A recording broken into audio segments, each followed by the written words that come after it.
Welcome everybody to a look at another brand new Eureka Classics film. The last one was Masters of Cinema, but this is a Eureka Classics, and it is 1976's A Queen's Ransom. So this is directed by Shan-Hsi, who I've not seen anything else from before, but he does have a few films there that look rather interesting. And this is an action film, clocking in at 96 minutes long.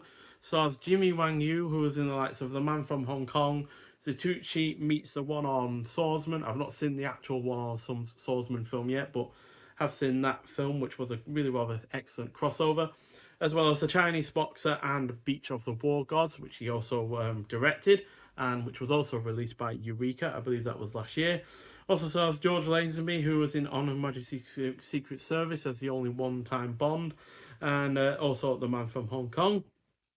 And it also stars Angela Mao Ying, who was in likes of Enter the Dragon, Hapkido, Lady Whirlwind, and When Taekwondo Strikes. And finally, Bao Lo Young, who was in likes of also Enter the Dragon, as well as Bloodsport and Double Impact, both of those with Jean-Claude Van Damme. So as Queen Elizabeth II arrives in Hong Kong for a state visit, a band of skilled mercenaries plan her assassination. Contracted by an Irish Republican, the international group of hired killers includes a Japanese explosives expert, a Thai boxer, a Filipino sniper, and a veteran of the National Liberation Front of South Vietnam.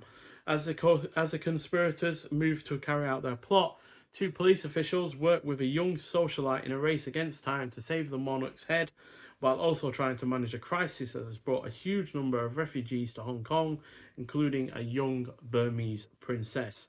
So this doesn't quite hit the highs of The Man from Hong Kong, released a year prior to this, which also stars Lazenby, Wang Yu, and is a Golden Harvest production. But this nonetheless is an engrossing enough effort, despite a general lack of action for its first hour.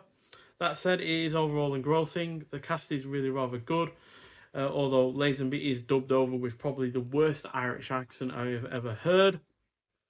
But his physical presence still comes through in his performance, especially when it comes to the fight scenes, which he does take part in, much like he did with his singular Bond outing, and as well as The Man from Hong Kong.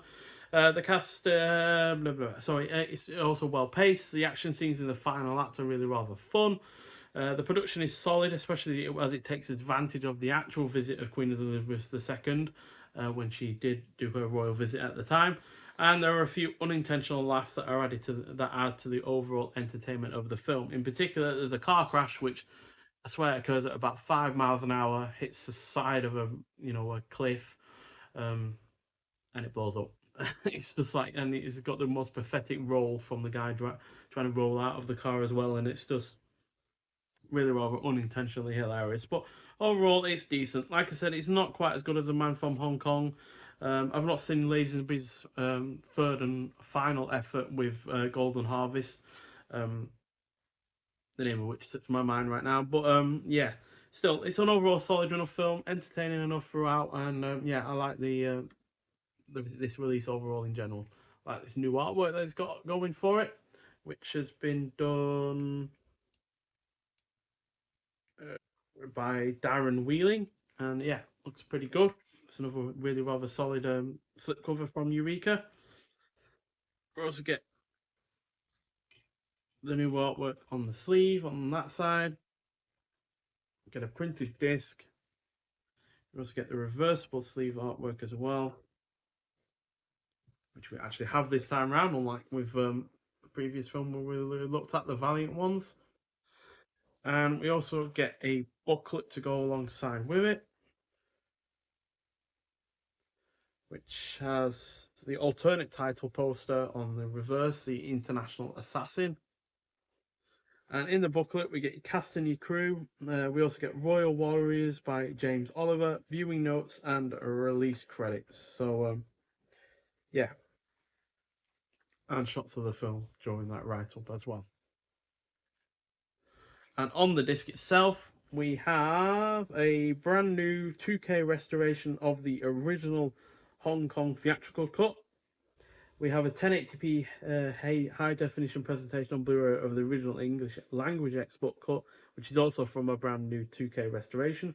I watched the Hong Kong theatrical cut purely because it's slightly longer, about 5 or 6 minutes longer, and I figure that's probably going to be due to some of the violence that is probably edited out, because it does get quite violent at the end. Someone in particular gets their limb lopped off, which is really rather fun.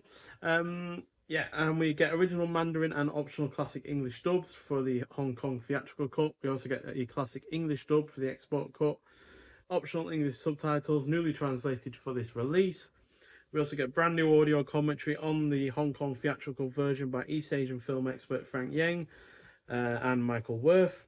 Brand new audio commentary on the export version by action cinema experts Mike Leader and Arne Venema. Then we get Furious George, a brand new documentary featurette by martial artist and actor Michael Worth. And then we've got the reversible artwork trailer on the disc and the booklet as well. So yeah, overall a solid release. It's not by any means the best kind of action slash martial arts film that Eureka have released. There's the efforts from the 80s in particular, I'd say, are a bit better. They are much more action orientated, and but I guess that just shows the kind of different filming techniques of the decade. The 70s were a lot, more, slower, more careful with their action, whereas the 80s was a lot more hectic and chaotic. Whereas, so yeah, that's the main difference between this film and say the Girls with Guns releases that Eureka have done. But overall, still a solid release. 3.5 stars out of 5. It's probably not going to be up the street of some people, I imagine, especially with that first hour not having much in the way of action. But I overall enjoyed it, and yeah, the odd mix of having George Lazenby, the plot about the Queen, and then you got all these Asian stars as well alongside them in a Hong Kong setting. It does make for an interesting viewing, and yeah, the 2K restoration looked great as well. So on the whole, well worth getting this release as far as I'm concerned, especially if you have enjoyed this film in the past. But if you haven't seen it, I do recommend it for the most part. But yeah, nonetheless, thank you for watching, and I'll see you in the next one. Bye.